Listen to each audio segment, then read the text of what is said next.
Good evening, fellow Toastmasters and guests.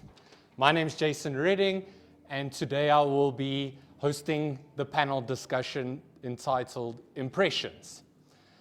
I have decided to go against the grain a little bit, and instead of talking about a pressing topic like leadership or some other current affair, I have decided to ask my fellow panelists to reflect inwardly and to share their experience with the rest of you. Could any of the guests here please indicate whether they have recently traveled internationally for work? Wow, that's not a lot of people are traveling internationally for work. I thought there would be a few more of you. Who here has recently traveled internationally for leisure? I see one hand. Wow, I thought I was going to be sharing an experience with other people who have had a shared experience. Not since COVID. Well, since COVID, I have been fortunate enough to visit 3 different continents.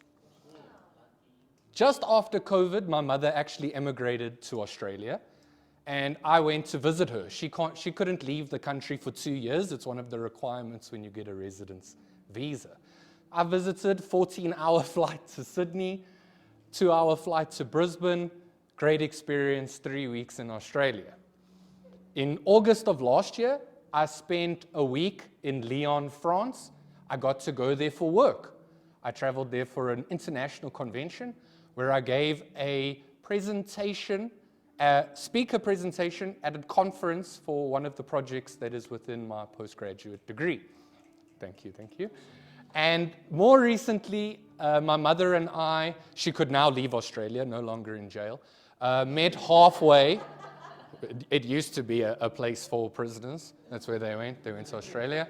But we met halfway in the beautiful country of Vietnam, where we backpacked through a country that has a similar GDP to South Africa, has double the population size, but only has a 1% unemployment rate. Because the way that they see employment is that if one individual in your family is employed, you are all employed. And you will all contribute to that person's success.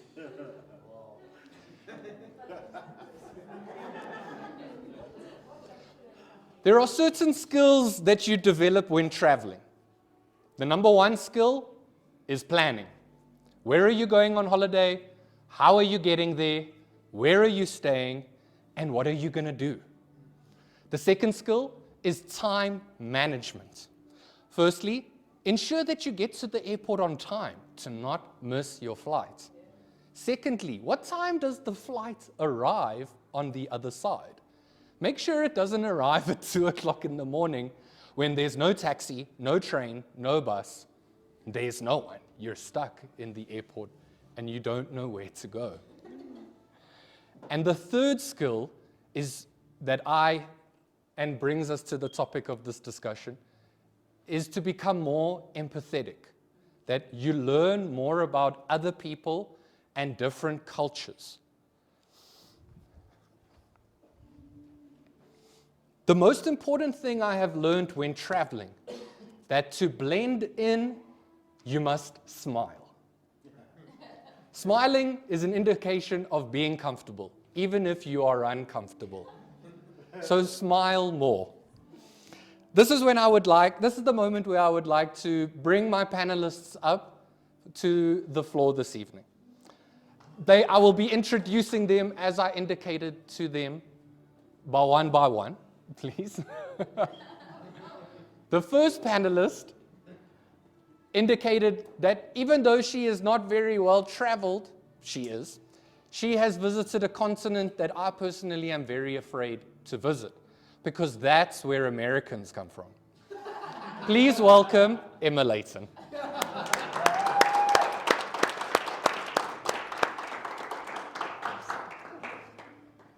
Our second panelist of the evening, I actually ran into the airport while I was on my way to Vietnam. He was actually getting his team together that day, and by being in the airport and him being at Toastmasters, I thought, he travels. let's get him onto my panel. Please welcome Jerry Mutamba.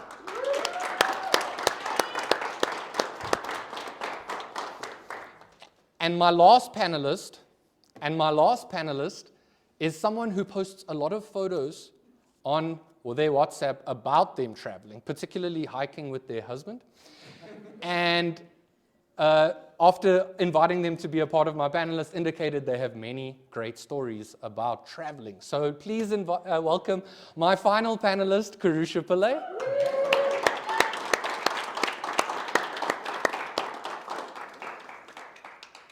So the topic of today is, how has travel changed your experience or your perception of people? This is an open-ended question, and I am opening it up to any one of the panelists to give a brief insight or share a story about how traveling has changed their perspective of people. Emma? In 2016, I traveled to America, Phoenix, Arizona, specifically to be a camp counselor for 3 months. And before I went to America, I thought, America has no culture. They're just, well, the land of the free, you know? And then I arrived there and experienced the flawlessness of their systems. Everything works. Everyone wants to do their job. I was in the place where you get your workers number to be able to get paid. I was like, wow, such a long hour. I was in and out 20 minutes. Sure. And I realized by the end of the trip that their culture is modern culture. And because I hadn't experienced it, I didn't understand it before I left. So that's changed my perspective on being open to culture that you don't know exists. Thank you for that little insight, Emma. I myself have also come across experiencing a country, Australia. I didn't think it really had a culture, apart from the drinking one. That's very obvious. But yes, everything seemed to work there. Everything seemed to be flowing. People want to do their jobs. People have fun. But it just seemed that because of our perception from where we are, that maybe we don't think that there is that possibility that things like that can work. Any other panelist willing to share? Jerry? Thanks. Yeah, I don't know whether I'm well traveled, but yes, I've been to various places. I've been to the US, I've been to Australia, I've been to Spain, Greece. And my experience in these travel underscore the fact that you do have cultural differences, and it is important to actually be adaptive. I will single out one case, and it is about my visit to Australia. Then we went also to Singapore. So I'll give snippets of what I experienced when I was in Australia. We went to Brisbane. For those who have been to Brisbane, it is a bustling city, young city, multicultural city. You would not believe it. 3 a.m. the city is alive like during the course of the day. But and they've got a very big mix of Asian communities, young ones, not the old grounded, the young ones who are alive. So we were there. What shocked me or puzzled me was that we went into a hotel in the morning for our breakfast. And before we knew it, there were 2 people sitting around us in the hotel.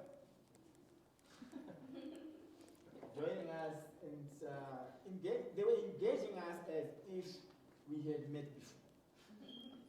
And I'm saying, this is not in the vein that I'm used to in any society.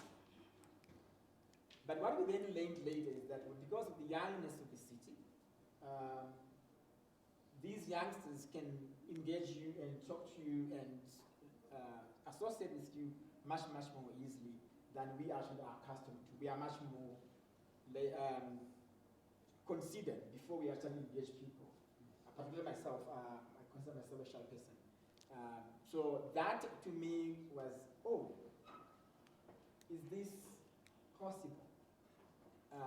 But also the lesson is that maybe there are positives to it, as much as there may be negatives to it.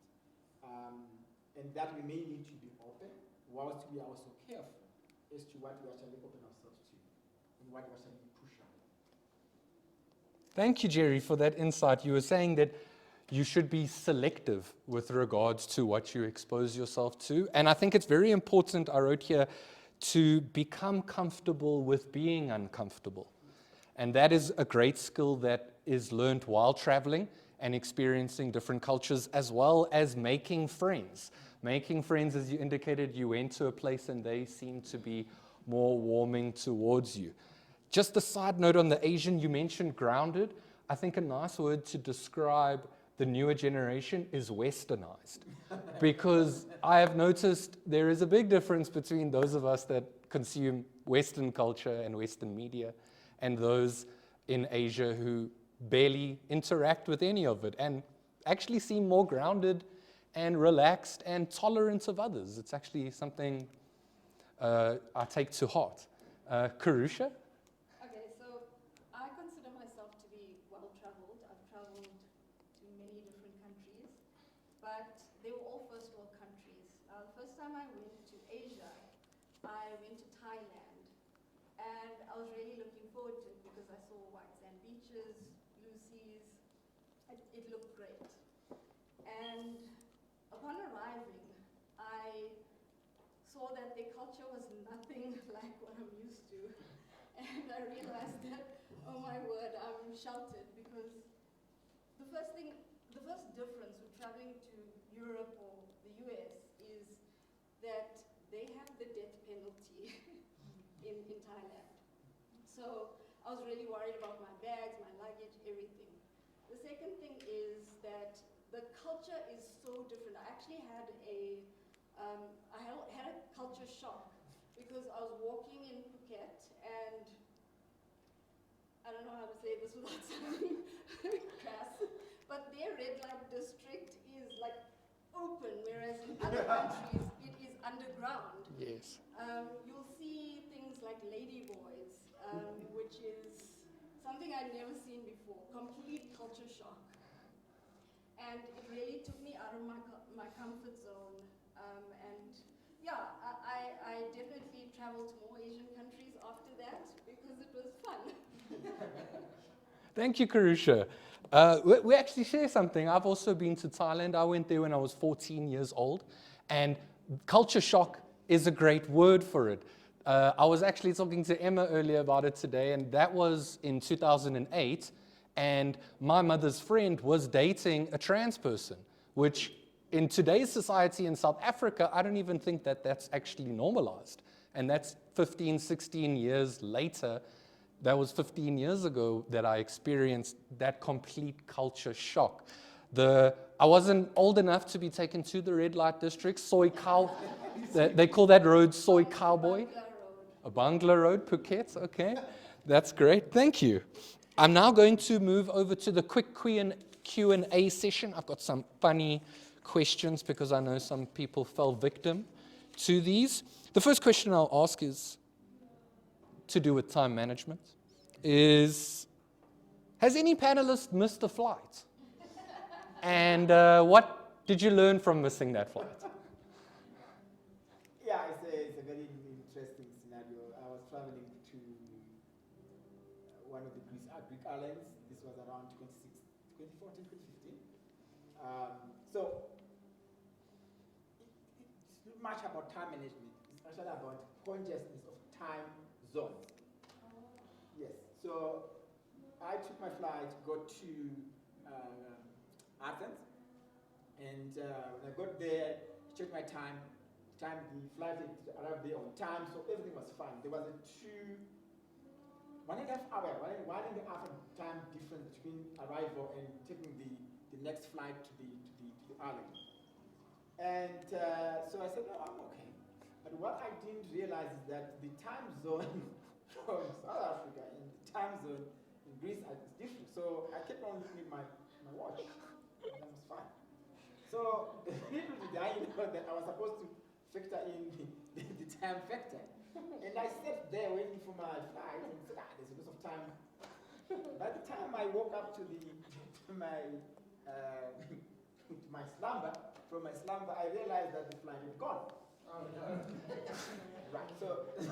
So for me, yes, you need to be very conscious of time management, but also realizing, especially international travel, the time zone difference, so that you can actually. I mean, I think maybe nowadays is much better because some of these technological gadgets can actually switch on to the new time zone if you get into a new place. But at that time, I didn't have that. So I missed my flight, yes. And the rest of it, you can imagine. You've missed a flight, you need to arrange a new flight. And I was traveling on business, you need to arrange the next, whether you get there, you need a shuttle. My shuttle, I missed my shuttle. So I had to find my way from the other place to the hotel, all by myself. It can be a nightmare, especially if you're in a foreign country. Thanks, Jerry. And by sharing that experience, he's indicated that by missing his flight, there was this waterfall or snowball effect of missing every other thing that he had planned for. I will move over to the next question. I would just like to alert the audience that I will be opening up questions to the floor. So if you have something and you're thinking about it and you would like to ask one of the panelists or myself, please feel free. I will give the audience an opportunity just now. I would like to ask another question of where if someone shared an experience where no matter how much they planned, nothing went to plan. Karusha? I took a connecting flight from Johannesburg. I landed in Kenya. And usually I'm a really good packer, I'm a good planner, and I expect the itinerary of if I'm having a layover to flow. But because I landed in Kenya and I had to disembark and board another plane to my final destination, they didn't take my bags off that flight and load it onto the flight that I'd gone onto.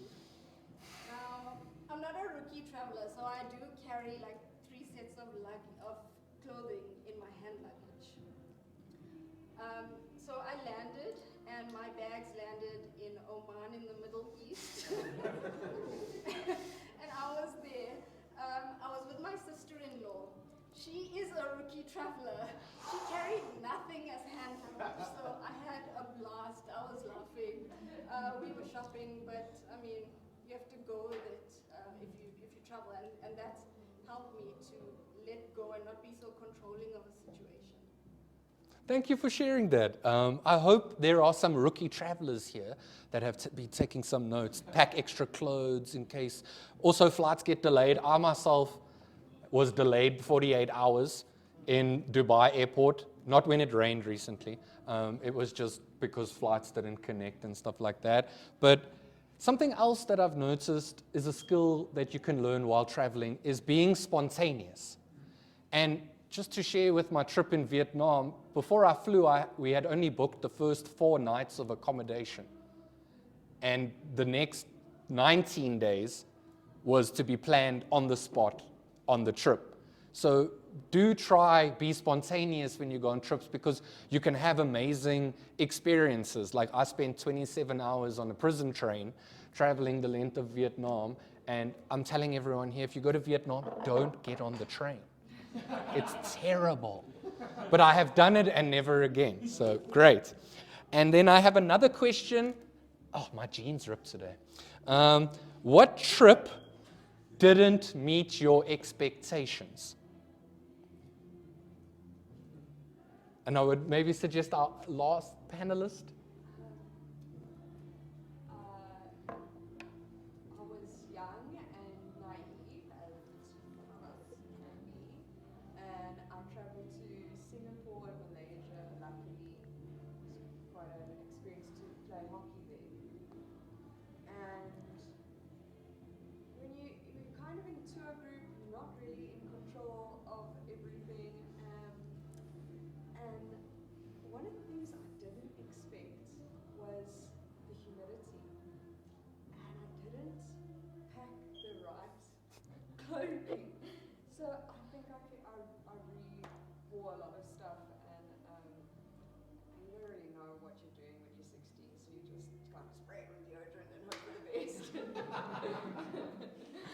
Thank you, Emma, for sharing that. Yes, the humidity is something you never get prepared for. And I don't know, those of you, thank you, timekeeper, those of you who live in Pretoria for long, is it just me or is it getting more humid as global warming or climate change is occurring here? When I moved here 10 years ago, there was no such thing. Last year, my hair was frizzy. So definitely humidity is something you cannot expect. A shared experience that I have, when I went to France, I built up this great expectation of the experience I was going to have. My uncle is a chef, French trained, says that French food is amazing. My gran loves architecture, so do I. You're going to see the most amazing buildings, the most amazing statues. I didn't have a good time. The food was terrible. It was bland.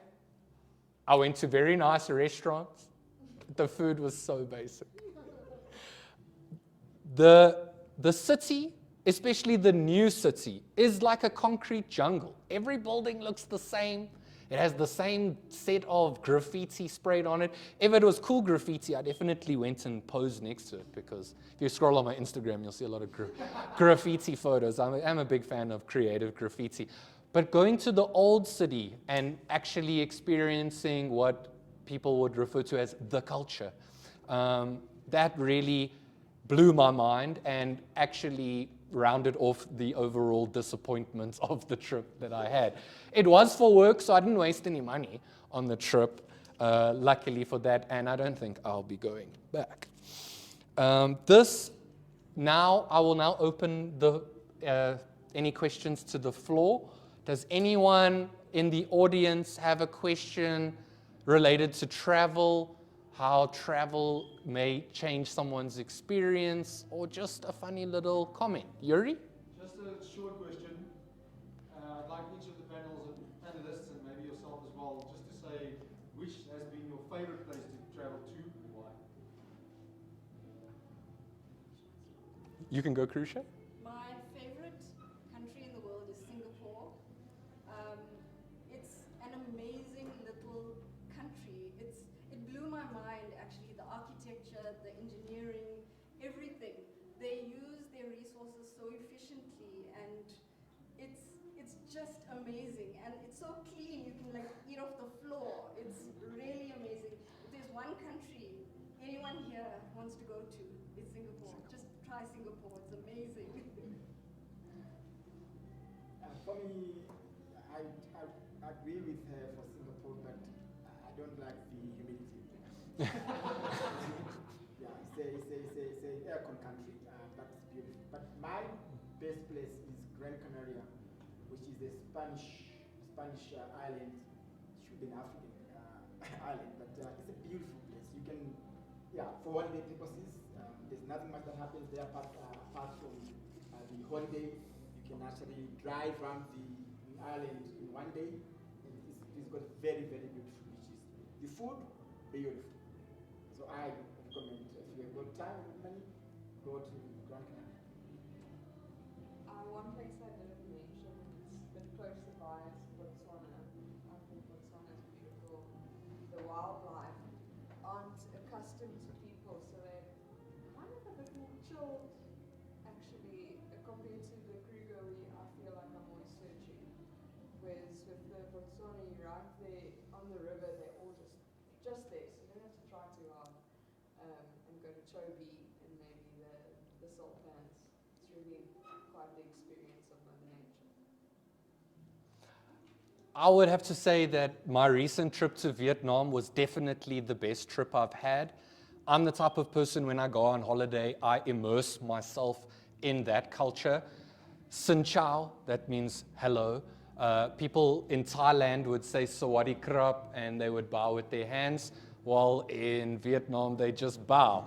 And because I was there for 3 weeks and I got this into my habit, I don't know, some of you might notice when I say bye, I might bow slightly, and that has become a habit of me. But the culture, the diversity of people, and the friendliness. No one there is trying to rob you. They just want to take your money because they want to sell you something. That's it. Thank you, Yuri. I see I have seen the red card, meaning that I have run out of time. I think just to round it off, from all of our panelists, they seem to remember things from their trip and their small things. And that reminds me that we should all appreciate the small things. We should all be a bit more spontaneous and looking at, and from the questions that were answered at the beginning of this panel schmooze is, please travel, guys. Keep doing it. Thank you very much.